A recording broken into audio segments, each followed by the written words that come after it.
सुभाष एक दुकान के बाहर खड़ा अपने दोस्तों से बातें कर रहा था। उसे आज शिखा दिखाई दे गई। शिखा उसके पास से निकली तो उसके दिल में आंधियां उठने लगी। उसने पहले भी कई बार आते जाते शिखा को देखकर सोचा, धोखेबाज कहती थी, मेरे बिना जी नहीं सकती। अब यही सब अपने दूसरे पति से कहती होगी। बकवास करती हैं ये औरतें। फिर अगले ही पल उसके मन से आवाज़ आई कि तुमने भी तो अपनी दूसरी पत्नी से यही सब कहा था। बेवफा तुम हो या शिखा। वह अपने दोस्तों से विदा लेकर अपनी गाड़ी में आ बैठा और थोड़ी दूर पर ही सड़क के किनारे गाड़ी खड़ी करके ड्राइविंग सीट पर सिर टिकाकर शिखा के बारे में सोचने लगा। सुभाष ने शिखा से प्रेम विवाह किया था। विवाह को 2 साल ही हुए थे कि सुभाष की माँ रमा देवी को पोता पोती का इंतजार रहने लगा। उन्हें अब शिखा की हर बात में कमियां दिखने लगी थी। शिखा सोचती क्या करे। उसके सिर पर माँ का साया था नहीं और पिता अपाहिज थे। बरसों से वे बिस्तर पर पड़े थे। एक ही शहर में होने के कारण वे पिता के पास चक्कर लगाती रहती थी। उसकी एक रिश्ते की बुआ और एक नौकर उसके पिता कैलाश का ध्यान रखते थे। रमा देवी को अब हर समय सुभाष की वंश वृद्धि की चिंता सताती। शिखा उनकी हर कड़वी बात चुपचाप सहन कर जाती। सोचती, जो बात कुदरत के हाथ में है उस पर अपना खून जलाना बेकार है। वह आराम से घर के कामों में लगी रहती। उसे परेशानी तब होती जब सुभाष को उससे कोई शिकायत होती। वह सुभाष को इतना प्यार करती थी कि उसकी बाहों में पहुंचकर सुभाष कह उठता, तुम किस मिट्टी की बनी हो, पहले दिन की तरह आज भी कितनी सुंदर दिखती हो। शिखा हंसकर उसके सीने से लग जाती और इस तरह 5 साल बीत गए। सुभाष के ऑफिस से आने के समय शिखा उसे तैयार हंसती मुस्कुराती मिलती। रमा देवी को यह पसंद नहीं था। एक दिन वे सुभाष से बोली, तुम उदास और दुखी क्यों रहते हो। सुभाष हंसा, क्या हुआ है मुझे, अच्छा तो हूँ, बिना बच्चे के भी कोई जीवन है। बच्चों से ही तो जीवन में रौनक आती है माँ। दुनिया में हजारों लोग हैं जिन्हें बच्चे नहीं हैं। सुभाष शांत रहते हुए बोला, तुम ढंग से डॉक्टर को दिखाते क्यों नहीं हो। अभी तक इस बारे में गंभीरता से नहीं सोचा था माँ, अगले हफ्ते दिखाता हूँ। यह कहकर सुभाष अपने कमरे में चला गया। शिखा सुभाष के लिए चाय लेकर आई तो सुभाष की मुख मुद्रा देखकर समझ गई कि माँ बेटे में क्या बात हुई होगी। फिर डॉक्टर चेकअप टेस्ट का सिलसिला शुरू हुआ और जब रिपोर्ट आई कि शिखा कभी माँ नहीं बन सकती तो शिखा के आंसू रुकने का नाम नहीं ले रहे थे। सुभाष शिखा को समझाता रहता कि हम किसी अनाथालय से बच्चा गोद ले लेंगे, लेकिन रमा देवी किसी पराये बच्चे को स्वीकारने के लिए तैयार नहीं हुई। सुभाष उन्हें भी समझाता, माँ जमाना कहाँ से कहाँ पहुँच गया है और आप अपने पराये में उलझी हुई हो। सुभाष के बचपन में ही उसके पिता का देहांत हो गया था। रमा देवी ने बड़ी मेहनत से सुभाष को पढ़ाया लिखाया था। सुभाष माँ का दिल कभी नहीं दुखाना चाहता था। रमा देवी अब कभी भी सुभाष को अपने पास बैठाकर दूसरे विवाह की बात करती तो वह चुपचाप उठकर अपने कमरे में चला जाता। अब बच्चे के नाम पर बसंत की ठंडी आहें शिखा को अंदर तक चीरने लगी। शिखा की वही आंखें जो पहले उसके प्यार के विश्वास में लबालब नजर आती, अब निरादर और अवहेलना के भाव दर्शाने लगी थी। सुभाष लाख अपने भावों को छुपाने का प्रयास करता, लेकिन शिखा उसकी हर धड़कन, उसकी हर नज़र पहचानती थी। मन ही मन घुटती रहती शिखा। चारों ओर कुहासा सा नजर आता उसे। जीवन के सफ़र में साथ चलते चलते अब दोनों के हाथ एक दूसरे से छूटने लगे थे। एक दिन शिखा अपने पिता को देखने गई। उनकी तबीयत बहुत खराब थी। सुभाष ने फ़ोन पर कह दिया, जितने दिन चाहो उतने दिन रह लो। शिखा ने पूछा, तुम्हें परेशानी तो नहीं होगी। नहीं, सपाट स्वर में कहकर सुभाष ने रिसीवर रख दिया। शिखा हैरान रह गई कि यह वही सुभाष है जिसने इतने सालों में 2 दिन के लिए भी पिता के पास नहीं छोड़ा था। सुबह छोड़ता तो शाम को अपने साथ ले जाता था। उसे लगा सुभाष सचमुच पूरी तरह बदल गया है। और फिर सुभाष ने फ़ोन किया, नहीं आया। शिखा फ़ोन करती तो अनमना सा हाँ हूँ में जवाब देकर रिसीवर रख देता। एक बार भी सुभाष ने शिखा को घर आने के लिए नहीं कहा और अब 2 महीने बीत गए। शिखा को रोज़ उसका इंतज़ार रहता। शिखा के पिता बोल तो नहीं सकते थे, मगर देख तो सकते थे। उनकी हालत बिगड़ती जा रही थी। आंखों में शिखा के प्रति चिंता व दुख साफ नज़र दिखाई देता। एक दिन सुभाष ने तलाक के पेपर भेज दिए और उसी दिन शाम को किसी से शिखा शिखा का सारा सामान भी भिजवा दिया। शिखा के घर में सन्नाटा फैल गया। जिसे दिल की गहराइयों से इतना प्यार किया, ऐसा करेगा उसने कभी सोचा न था। इतना बड़ा धोखा। जिस आदमी को इतना प्यार किया, जिसके सुख में सुखी और दुख में दुखी हुई, वही अपने आदमी इतना बदल गया। वह जितना सोचती उतना ही उलझती जाती। फिर अपने को समझाने लगती, अगर मैं गलत नहीं हूँ तो मैं इतनी दुखी क्यों हूँ। तलाक के पेपर फिर आंखों के आगे घूम गए। वह छटपटाती, बेचैन, असहाय सी सुबकती रही। इतना बड़ा विस्फोट, पर कहीं कोई आवाज़ नहीं। बाहर से वह सब कुछ कितना शांत, पर भीतर ही भीतर बहुत कुछ टूटकर बिखर गया। पिता की बिगड़ती हालत देखकर वह और दुखी हो जाती। थोड़े समय बाद तलाक भी हो गया। उसे पता चला कि सुभाष ने दूसरा विवाह कर लिया। रात भर वह रोती सिसकती रही। सुभाष के साथ बिताया एक एक पल याद आता रहा। कैलाश को अस्पताल में दाखिल कराना पड़ा। उन्होंने अपने वकील अशोक कुमार को बुला लिया और घर वह किराए पर चढ़ी हुई सारी दुकान शिखा के नाम कर दी।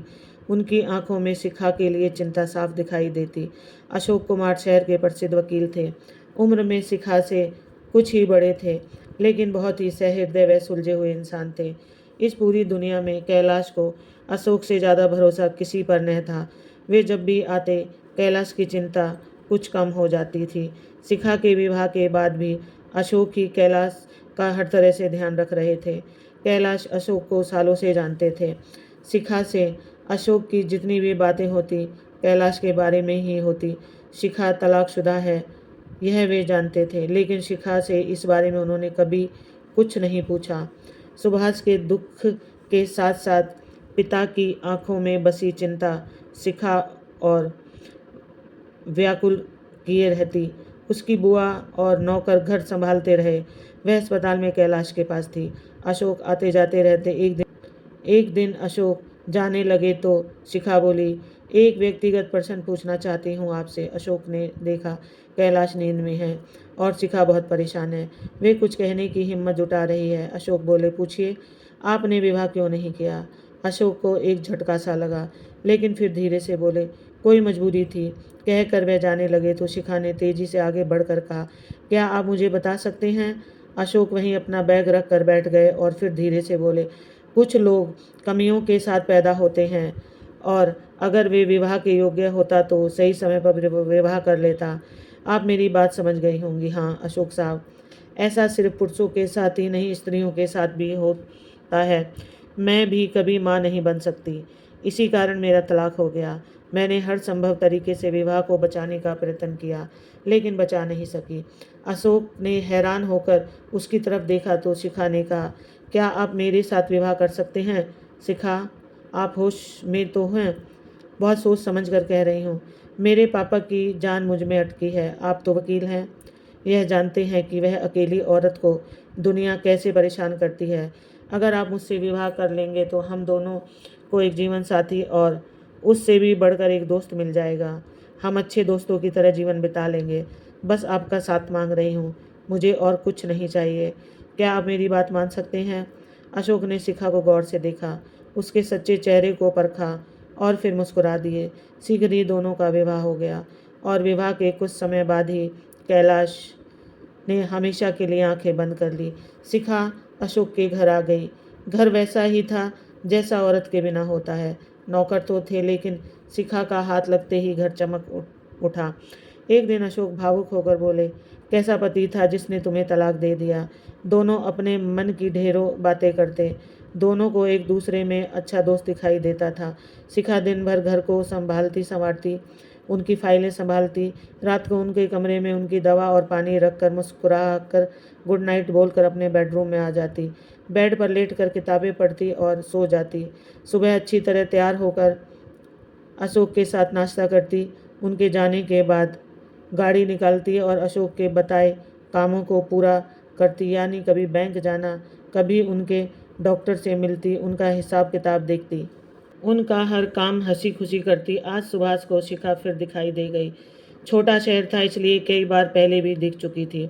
ऑफिस से उठकर इधर उधर घूमना सुभाष की आदत बन गई थी। न जाने क्यों अब भी जब कभी शिखा को देख लेता दिल में एक फांस सी चुभती। कई महीने तो शिखा उसे नज़र नहीं आई थी। वैसे उसने सुन लिया था कि उसने शादी कर ली है और बहुत खुश रहती है। न जाने क्यों उसे शिखा की शादी से दुख पहुंचा था। शहर के किसी चौराहे पर किसी मार्केट में शिखा कभी कभी नज़र आ ही जाती थी, अपने पति के साथ, किसी नई सहेली के साथ, तो कभी अकेली कार में। उसके शरीर पर शानदार कपड़े होते और चेहरे पर शांति। सुभाष का दिल जल कर रह जाता।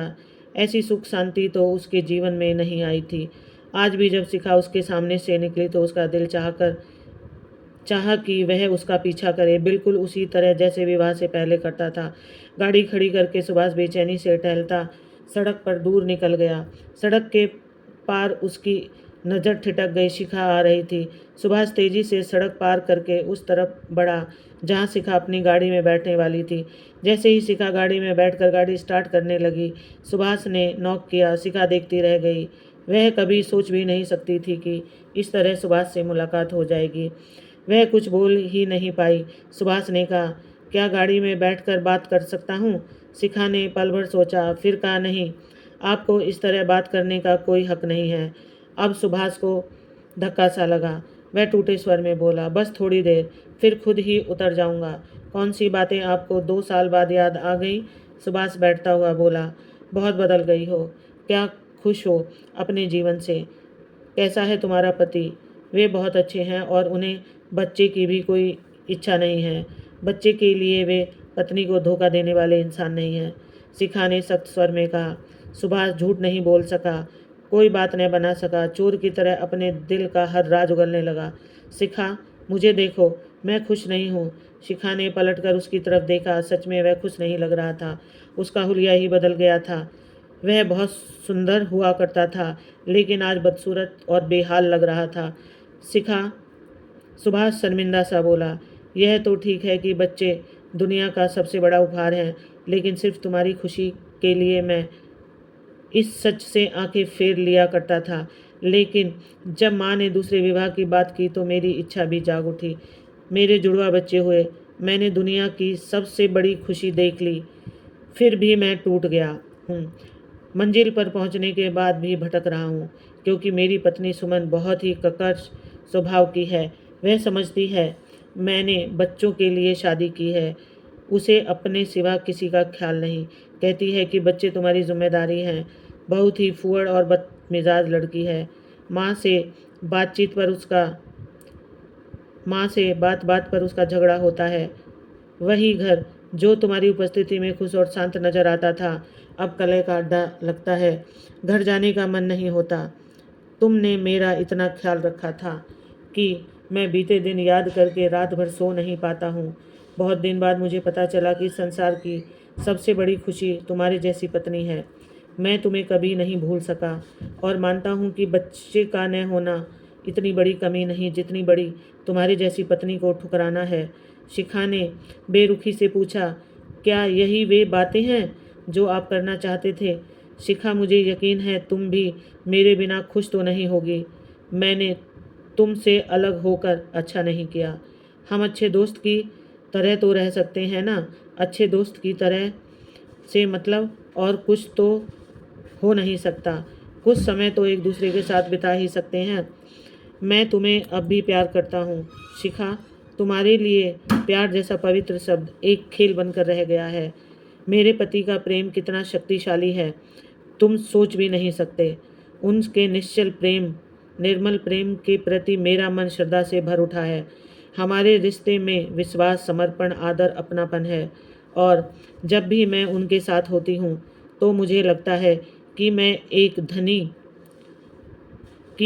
घनी छाया में बैठी हूँ, निश्चिंत, सुरक्षित और बहुत खुश। कहते कहते शिखा ने सुभाष की तरफ का दरवाज़ा खोल दिया। अब आप जा सकते हैं। सुभाष ने कुछ कहना चाहा, लेकिन शिखा पहले ही बोल पड़ी, अब और नहीं।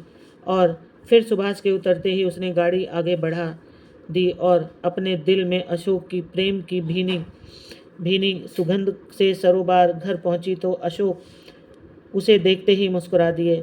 शिखा को लगा कि कुछ पल आंखों में तैरता प्यार भी कभी कभी पूरा जीवन जीने के लिए काफ़ी होता है।